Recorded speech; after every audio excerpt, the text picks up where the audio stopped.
A little boy from Omaha experienced a scary moment after a typical school day turned horrid due to the neglect of the adult in charge.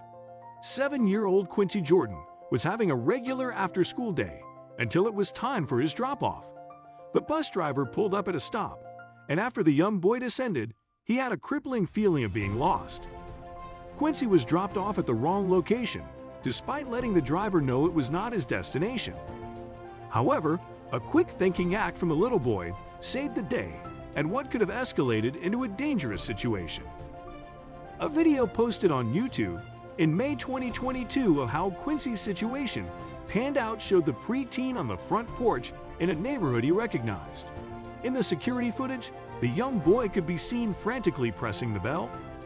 He also spoke urgently, noting that he wanted to see Max's mom. Max was his pal from that neighborhood, and he knew being able to see her would help fix the puzzle. Even as he waited for Max's mom, later identified as Madison Bilstein, Quinci worried about his mom. He stated that he did not want her to be worried about him. Bilstein recalled, "He thought he was going to be lost forever," is what he kept saying. Bilstein relayed that she had just returned for an outing and was in for 2 minutes before hearing her doorbell ring. She stated that it was rare for it to ring, but after she heard the sobbing, she rushed from the basement. She described how sweaty the young boy was, having stayed out in the 98 degrees weather. She noted that he was disoriented and thought he would never see his family again.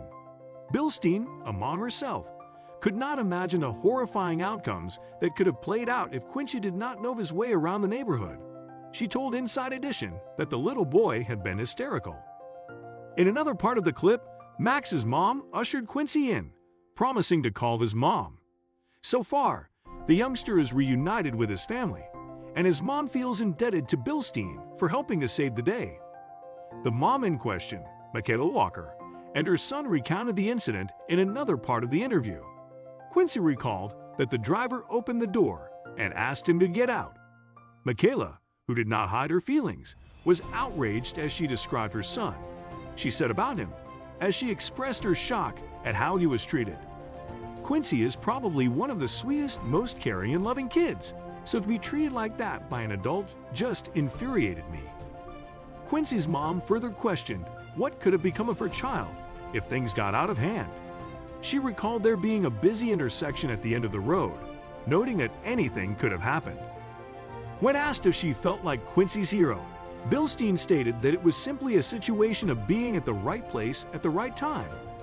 The clip closed with Michaela telling Bilstein she owed her everything. It was later reported that it was a substitute bus driver, and the address in the entry still stated Quinci's former home. His parents had recently moved to a new neighborhood. As of this reporting, the substitute driver no longer works for the Omaha Public Schools, OPS. In her explanation, Michaela shared that the school authorities earlier alerted her that there were issues with Quinci's school bus. Michaela stated that the school would call her again to mention that the bus was on its way to drop the kids at their addresses. After some moments, Bilstein's call came through with the shocking news, the mom relayed. "I could hear Quinci. He was hysterical." Michaela was immediately affected by the news, noting how she became unsettled and started crying. Different thoughts ran through her mind, ranging from the possibility of kidnap or an accident.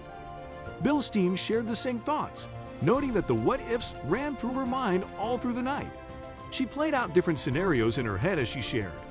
"I couldn't sleep last night because I just thought about the what-if reasons." Quinci's mom made it known that the school's superintendent reached out to her, sympathizing and apologizing. The official also promised to work on a better approach to the mode of transportation. Michaela shared that she visited the student transportation office, demanding an investigation because such incidents needed to be avoided in the future. She relayed that there should be a form of vetting before bus drivers were hired. According to investigations, the bus had dropped Quinci at the address stated in the school's files. The statement showed that the school transported over 18,000 students. Michaela later stated that she changed the address after they moved.